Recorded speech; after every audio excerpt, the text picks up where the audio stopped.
Welcome to Nugget 3 with Steve Grohman. Recently, you and I were in Missouri, and we went to the Missouri Mine State Historic Park near Farmington.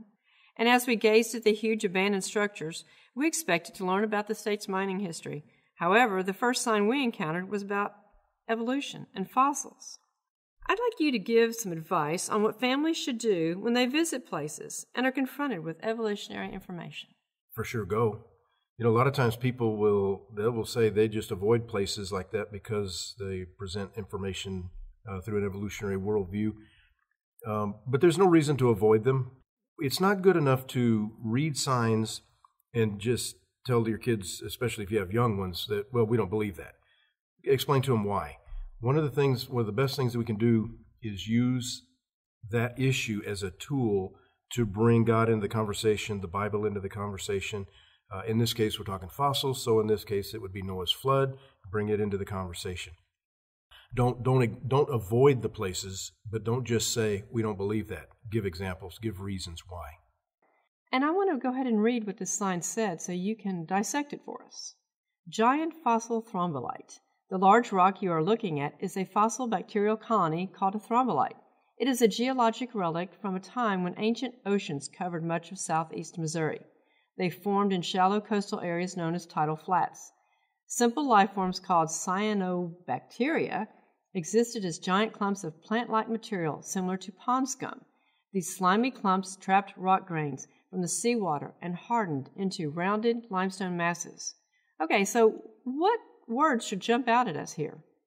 One thing that I like to remind people in our seminar series, I tell people, start watching for signs and in books and literature, and you will find, no matter where you are in the country, there will be, if they're talking about some kind of geologic formation, they will say in there somewhere, it was ancient oceans, there were shallow seas, there were shallow oceans. You know, they will always say that. But you'll notice in that sign even, they don't give a mechanism. It's obvious, even to the evolutionists, that everything on Earth was underwater. They just say it was a certain time, ancient, or they'll give some hundreds of millions of years time frame on it, without any explanation, without any mechanism. The interesting thing, like I've mentioned earlier, don't just say we don't believe that to your children. Bring up Noah's flood in this case. We do have the mechanism. The Bible says there was a time where everything on Earth was underwater. Scalding hot stuff coming up from beneath when the fountains of the great deep broke up. We have the mechanism to allow for every issue that is ever found out there. I'm going to continue with what this sign says. Here in the old lead belt, the giant thrombolites occur as a prominent sedimentary rock layer. Early geologists named it the marble boulder bed.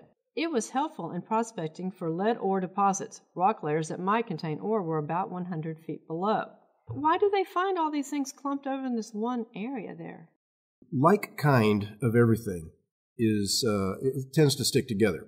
You have a herd of deer, you have a flock of birds, you have a school of fish, you have a pack of dogs, or whatever. If a disaster takes place in an area, in any given area, if there's a massive amount of like kind there, then you will have a massive amount of fossilization of like kind. And that's basically what's going on here. We have taken a lot of side trips, and we've seen ponds, and we've seen lakes, and we've seen rivers and creeks that have an enormous amount of bacteria growing, of algae growing, and pond scum, if you will. And oftentimes it's beautiful. I mean, it could be really beautiful green. But if some disaster strikes in that given area, and the conditions are right for fossilization, in this case, the fountains of the great deep breaking up and the conditions turned right, there would be a lot of like kind fossilization take place right there in that region.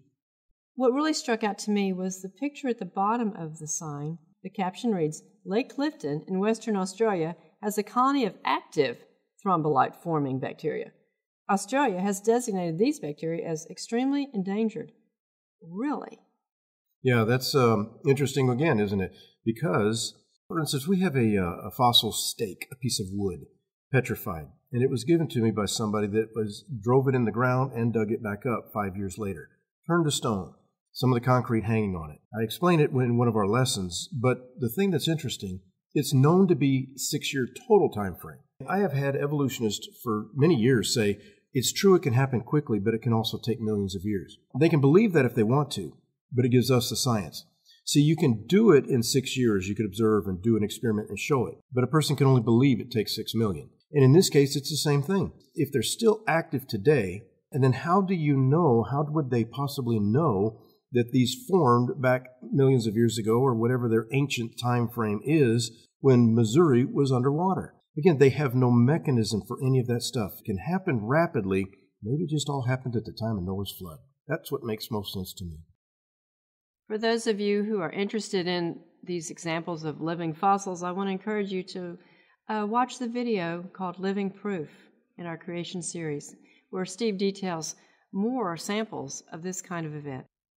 And thank you again for joining us for this nugget. Like, subscribe, hit that little bell, and tell others about our YouTube channel. Thank you.